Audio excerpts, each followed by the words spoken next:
they still have not been able to get the left front lug nut off of Bubba Wallace. These wheel nuts, in order to race, they need to be 700 foot-pounds. Your passenger car is probably a tenth of that. And you see this guy jumping up and down on this bar. If that nut gets spun up in the gun before it's put on, there's so much momentum in the gun, it can be torqued to twice that 700. It's a huge number. Welcome to another episode of NASCAR Inside the Race, presented by Consumer Cellular. This is the Las Vegas edition. A lot happened out in Sin City. Wheel issues for Chris Buescher, who had a wheel come off on the racetrack. The 23 of Bubba Wallace couldn't get a wheel off. Some mistakes on pit road by Kyle Busch hurt his chances to win the race, but in the end, a great battle between Reddick and Kyle Larson that saw Kyle Larson winning his 24th race in his career. I was entertained. Todd, what did you think of the race? Yeah, I thought it was a great race. I mean, we didn't know coming to 2 to go who was going to win. Had a great run of, Kyle Larson led so many laps, but Tyler Reddick on a long run seemed to kind of reel him back in, was coming there at the end, but some great moves at the end by Kyle Larson. There's a lot to break down in this entire battle. I think the onboard shows it the best. Down the backstretch, if you're Larson, you are in your rearview mirror. You're trying to take a peek back at Reddick. I like Reddick right there, gave him a look low. And here's really where it was decided, right? The 5 goes in, runs the top. Now I'm going to pause it right here. So I think this is interesting because I believe the 5 of Kyle Larson has every ability to put his car right on the wall.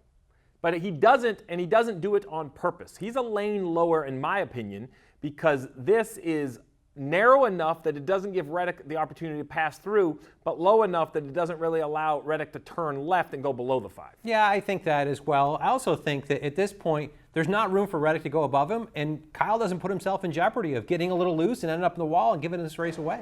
Yeah, so you see he slides up, he gets a great exit off.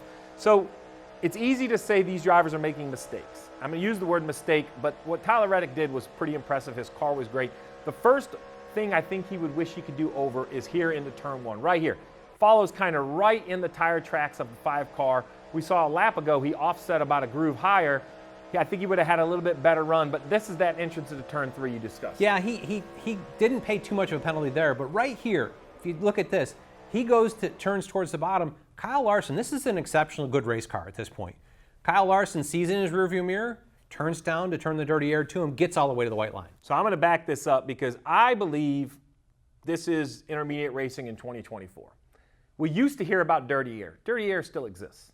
The difference is dirty air now is being controlled by the lead car. It's just not happenstance. The trail car isn't just not only trying to find clean air. As that car searches, the lead car blocks. So what Kyle Larson does here, and I'm going to move it slowly, he almost turns in later than Reddick, if you can believe it. Like right there, they turn in almost at the same time with Reddick being the trail car. Now what Larson does so amazingly well that other drivers have made this mistake on is he gets all the way to the white line. You and I both know 1 extra mile an hour and you overdrive that entry, or a car not driving as well, and you miss the bottom and Reddick gets to the bottom, it's game over. Larson shuts the door, shuts the air off. Yeah, he does. And with this next gen car, the air's got to get to the center of the nose to enter under the splitter to get back to the diffuser.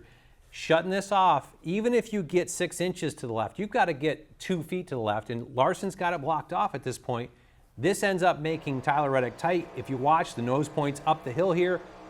Kyle Larson drives off in the sunset. Yeah, and really then the white flag lap is pretty easy for Kyle Larson to figure out. So if we take a look at this, this is basically outside of the car. This is that same area entering into turn 3. So we see Kyle Larson runs the bottom. What I want to show is just how close the 45 gets. This is where Larson knows something has to happen. He looks up, the 45 is coming at a pretty good rate of speed. They go down into turn 1. The 45 this time does that really nice higher lane, gets a run, and now we're going to head down to the backstretch, and this is when Larson decides to run the top. Yes, and at this point, Larson's not driving his line. He's driving the dirty air to where Tyler Reddick's going to be. So if we take a look, once again, I pointed out how the 5 car, he's between these 2 paving seams, right? So this is the top seam, this is the middle seam. You have Reddick looking up here, right? So I have no doubt that the 5 of Kyle Larson could easily move his car up here. He could easily block the 45 and run his lane. I think he could, but I think that's a risk to him because he's not been running the wall. He doesn't know what's going to happen as he gets up there, but he also, to your point, he only goes as high as he has to block the run above him and keep him from crossing him over. So I don't think he's high enough yet, and he realizes it. So you watch right up here. That's not the 5 sliding up by chance. That's the Larson moving up to block. And why that matters is as we move forward to exit, the other thing I want to talk about is the 5's choice of lane here. So once again, the 5 could have easily been up here. And I think what that does is it shuts the air off to the 45. That makes it look easier, like that's where he wants to be. The risk is the 45, if his car will turn, can turn to the bottom and get that run down the hill off turn 3. That's a big difference. Now, you and I both know that's a risk because the 45 could turn, get through the air, and have to lift. Yes, and I think you've got to have the 45, Tyler Reddick would have to have a really, really good race car, which he's had, to be able to make that turn through the wake of the 5 car if he went up there. But nevertheless, the 5 car didn't leave him enough and blocks both lanes from happening, keeps himself in a good position. Yeah, and now we're going to see here, as we pointed out on the other view, right, the 45 goes in, chases the 5 car into turn 1, kind of loses the nose. I'll speed up the footage here. Off from turn 2. He still has a chance here. This is where, I mean, he definitely wants to do it over, but watch the momentum difference. As soon as the 5 gets to the white line, the 45 gets tight on corner exit, and then for here, it's an easy final lap for the 5 car. Yeah, I felt like this was one where I think if Tyler Reddick has it to do over again, he stays committed to the wall. That's the place that he'd run him down. I think, let Kyle Larson go up there and be in a place that he's not as comfortable as where he's been the last few laps and try to race him up there. And now at this point, Larson sees just how much gap he has. It's 10, 12 car lengths. At this point, it's not anything to do with the 45. It's just the 5. He runs the bottom because there's no risk. Just make sure he gasses it up. He does, and that is how Hendrick Motorsports has now won its 4th in a row out in Las Vegas. Yeah, it's one of those situations. He's got a 15 car length lead into turn 3. Back it up. Make sure you go to the lane that you know you've had all day long. If you give up 3 or 4, still win by 10. 3 other drivers that were looking like they were on their way to having a good day. Ross Chastain, Kyle Busch, William Byron all had separate issues. Let's break down Chastain to start because his issue started at the beginning of the race. He had to go to the back. Very odd for a wrap. Basically, the decal wrap had issues on the hood. They had to change it. For that reason, unapproved adjustments. Yeah, I'm not sure what all happened there. It seemed like they peeled off the front 8 inches of it. They had to put a new hood wrap on. Started tail end, but he made his way back. I think he finished 8th in stage 1, made stage points. Yeah, I mean, that's a good drive from tail of the field to 8th in stage 1, but he also got fortunate throughout the day and made a few mistakes on the way. He had a speeding penalty under green, right? In stage 2. Which basically puts him a lap behind the field and then gets very lucky with a yellow near the end of stage 2. Explain just why that yellow mattered so much to Chastain. Well, if you look at it, I think at the point that we were coming to 10 to go left in stage 2, he was the 3rd car a lap down. And that's because Kyle Larson was just on a torrid pace and kept putting people a lap down. Ross was trying to match him, but there was a gap there, and there kept being cars between them. If we don't have that caution, he's not in a position to take a lucky dog, and he can't take a wave around when you don't have a definitive end to stage 2, beyond stage 2. So that having that caution allowed him to stay out with, 6 laps left in stage 2. Everybody came and put tires on. He stays out, takes a wave around, gets to the tail end lead lap. At stage 2, he comes, puts his tires on. Now at least he's starting tail end of the lap on better tires than the field. Lets him start his drive forward again. So that gets him back in the lead lap. And then really, I was impressed with that 2-tire call from the crew chief and impressed with Ross, which I don't know if I should be impressed anymore. The guy is, I mean, he's just a bulldozer. He knows how to hold his position on less tire, which is so critical in these situations. I thought he did a really nice job on 2 tires. He's the hardest guy to race around. And I mean that as a compliment because I worked with Joey Logano for a long time, but he is. He doesn't give anything up. And I thought a great call by Phil to put 2 tires on. They were 15th coming to that caution. There are 20 laps to go. If this doesn't work, they're going to finish back in 15th. I think a great, all reward, not a lot of risk tied up for them. Took 2 tires, got themselves on the front row, and Ross did a great job of racing everybody's guts out for a top 5 finish. Well, another driver that I think, I'll say may have had car to race with Kyle Larson. We don't really know, but that's the other Kyle, the Las Vegas native Kyle Busch, who ends up sliding through his pit box. And I kind of want to break this down and go through this because there's a lot going on right here. So this is the 8. This is actually the penalty system that we're looking at right here. And you see that the box is pretty clearly defined, right? It's the white lines, not the black lines. And it's the edge of it. Yeah, so you see the green right here. I'm going to draw over it. So this is the rule. Let's go over the rules.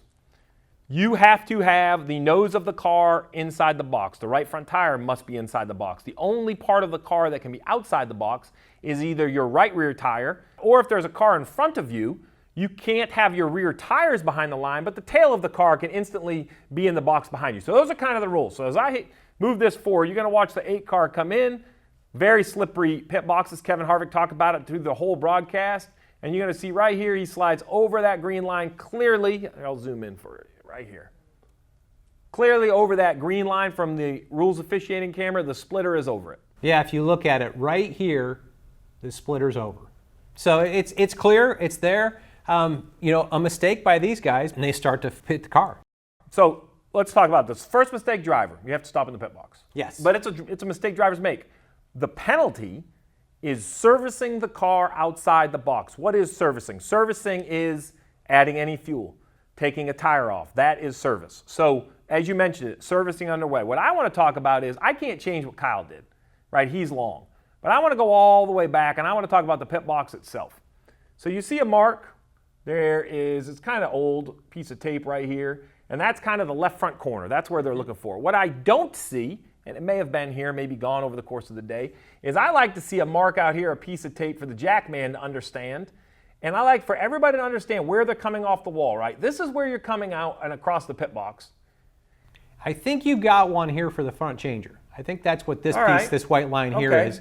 But to your point, that may be where he wants to be. It'd be nice for there to be a mark of how deep it can be with the car. So the reason I say this is because I'm going to freeze it right here. Like everybody has their spot. You mentioned it. The changer's going to his spot. Now watch everybody adjust as Kyle goes long. They all have to shift right. So if that is the tire changer's mark, when that car finally stops, I'm going to use your blue line right here. That tire changer's mark is underneath the jack post.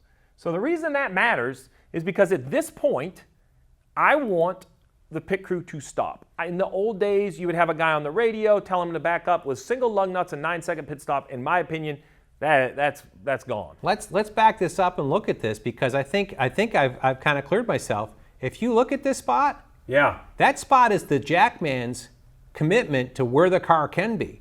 When he gets down to there, you see the peg is past that white line if you run it forward. I actually think that's the jackman's point. Right, because if he stops there on that line, the car is in. Right. But the post comes past that, and that should be an indication to the jackman, don't jack the car, white line's behind me. So listen, I'm not going to put the blame of the car location on the pit crew. They have nothing to do with it. Driver put it here. This is a driver mistake. It's just compounded by the fact that the pit crew didn't react to it. In my days, this guy back here, this guy that's got the tire that he's going to roll in, he would be on the radio and making the call because it's hard for these guys to see the nose of the car, especially if it's 1 or 2 inches. But I had my tire guy actually in the front of the box on the radio, and he would call back up, back up, back up if it was over the line. See, I just don't know in today's world of cigar lug nut and such a fast pit stop whether a radio communication as well has the right amount of timing to get him to stop. So overall, this is something I would have to coach my guys. It's early in the year. These are the types of mistakes I think you expect to see early in the year. That's hard to do in pit practice. It's what happens at the racetrack. But either way, the reason this matters is because if we look, this was going to be a maybe 14, 15-second pit stop if you have to back up. Instead, they lose a lap because it's a pass-through penalty. If you go to another version of the same issue, look right here at the 24 car already in his pit box. When I hit play, he's going to slide through his box, no action. The car backs up. So I'll run it back forward, right? So watch right here. He's over, and nobody does anything until he backs the car up. Including the gas man. Right, and well that's done. A big thing because if the gas man adds fuel, that's no different than the 8 car. That's basically pitting outside the box. This ends up being a 14.8 second pit stop, lost him a lot of track position. I think kept him out of being a contender, but didn't end up being a day ender. Yeah, he had that one issue with the trash bag. Without sliding through his pit box, he might have recovered, but just not so much. We see pit road mistakes. I think it's due to depth of field. I think the field is so close from 1st to 25th, 1st to 28th. There's just no extra time. You have to be 10/10ths to keep up. Yeah, I mean, we look at it, when we talked about Kyle Larson on a torrid pace and putting guys a lap down, he was putting the guys that were in the deep 20s a lap down. We're not lapping to 14th in a green flag cycle anymore. You've got to be perfect at every aspect. Wheel issues in Las Vegas for Chris Buescher in the 17 and the 23 of Bubba Wallace. Different issues. The 17 loses the wheel. The 23 couldn't actually get the left front wheel off. I think to go through these, let's first start with exactly how the system works itself. So let's take a look. Right here, we've seen this a bunch, right? So this is basically The wheel nut, this is what would be facing the tire changer. It's no longer a hexagonal nut like you would see in years past. Yeah, if you look at it, all of these little marks here are what the gun actually engages into to hold this thing locked into position. Yeah, so if I can turn the thing a little bit. You also see these gaps kind of right here. This is where the locking mechanism on the hub will kind of pop up in this area right here. And that's what's going to keep this thing from loosening up or falling off the race car. The nut that's being used looks like that. The gun basically looks like this. So as you can see it, together, the two of them, you mentioned those, what are they, the little tines we could call it, and that's what the thing looks like. So if we go a little bit further, we're going to see a pit stop here, and basically when you take the lug nut off, it stays in the gun. So it used to kind of fall off, and other lug nuts would be glued on. Right here, that is basically the socket magnetized, the lug nut magnetized inside the socket. Yeah, it's got a there's a big snap when this socket gets engaged into the lug there. It's stuck in there. As long as it's engaged correctly, it's pretty hard to separate those two, magnetically held in. So why that matters is we play this forward as the tire comes off, the next tire goes on, the tire changer puts the gun on, then pulls the trigger. We're going to get back to that in a second because that's how it has to operate. But let's just talk about the hub in general. So let's take a look at what it looks like when properly installed. You see the wheel nut right there. Two things I want to point out. I'm going to just put an X on them so you can find them. Right here under these X's, those are kind of the detents. Think about, what is it? It's like a telescoping pole. You press the button in, you pull it out, and it pops through the hole like on an Easy Up 10. Yep. Or a telescoping pole in your house to change light bulbs. Those detents are spring-loaded. They work the same way. Once the nut gets fully engaged, they get on beyond these detents. The socket actually is holding them in. As you pull a socket off, the detents come out, and then the nut can't get back over them unless the socket comes in and pushes in like you would on a telescoping pole. Now, the nut can be loose. It can back off a quarter turn, an eighth of a turn, a half of a turn, where the wheel perhaps could vibrate, but the nut cannot exit the hub if the detents are extended properly and the nut put on far enough over the detent. As long as the wheel is securely to the face of the hub and all the drive pins are engaged, if you run the nut up, it goes beyond this. If the wheel's not fully covering all of the drive pins, you may end up feeling the nut tighten up before it gets past this pin. So you mentioned drive pins, so let's just take a look at what you're talking about. This is the back of the wheel. You see those holes, I think there's 18 of them, right? 6 pins on the hub itself. These 18 holes, basically they line up and they slide on. In a perfect world, in the garage, taking 30 seconds, they line up nice and smooth and easy. But with a tire changer, the aluminum wheel, damage, brake dust, rubber, debris, these things at times can maybe just not sandwich perfectly aligned to one another, so the nut kind of tightens but doesn't pull the wheel all the way up. A misaligned hang, when you come in with it, the steel pin may actually dent the aluminum and make it where it won't slide all the way over the pin. The nut doesn't get all the way tight before it gets there. It's one of the things these pit crew guys have to kind of finesse their way through. Well, that's how it works, and this is how it works when it goes wrong. So this, unfortunately, is Chris Buescher, and I'm going to move it forward nice and slow. He's going down into turn 1. You're going to see the hood explode. That's the wheel, basically the tire blowing. So first, let's start with that.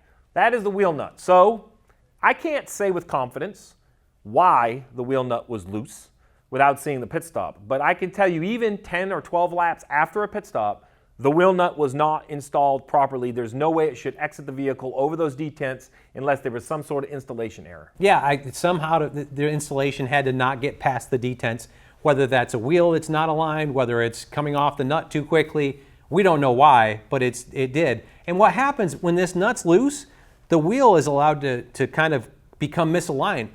The lower ball joint bolt is very close to the wheel. And if the wheel's not tight to the face of the hub, that bolt, that steel bolt, becomes a turning mechanism. It'll cut the wheel, as you can see here. So the tire actually goes flat, not because a hole goes through the rubber, but literally because a bolt goes through the aluminum wheel, cutting it in half. You see out here on the outside, you see the band is still there, where on the inside it's razor sharp. Another great way to look at it is if we go, I think we have a still shot of the car here, right? Basically, that's the inner half of the wheel that's been sawed in half and it's stuck to the car. Loose wheel comes off. We'll see if NASCAR has penalties involved. Normally, there are penalties when wheels come off on the racetrack, but either way, that was a day ender for the 17 of Buescher. Yeah, definitely a day ender there, and a tough situation, one that happened a few laps later, but You know, it goes back to that piece. You have to execute 9-second pit stops perfectly. Well, you say perfectly because you say, well, too loose is no good. Well, unfortunately for the 23, I laugh because it's humorous to think that too tight is also an issue, and that's what happens. So when we hear that wheel nuts don't come off, they don't come off for two reasons, basically. One is because you started the socket before it was engaged onto the wheel nut, therefore rounding the nut off or knocking those tines off, and now there's no way to get the wheel nut off. The other thing is on reinstallation, you pull the trigger and get the socket wound up and actually hammer or tighten the wheel on too tight, and you can't get it off. This is the second time in for Bubba Wallace. You see they already know they have an issue. There's an aerosol can. There's a gun that is not a pit gun. That's like some big industrial-sized gun, and now we get the breaker bar out. These wheel nuts, in order to race, they need to be 700 foot-pounds. It's not a small number. Your passenger car is probably a tenth of that. Yeah. But that's where they've got to be with a single nut. This is a breaker bar on a gear multiplier, and you see this guy jumping up and down on this bar. The teeth aren't missing. They're engaged to it. They just can't get it loose.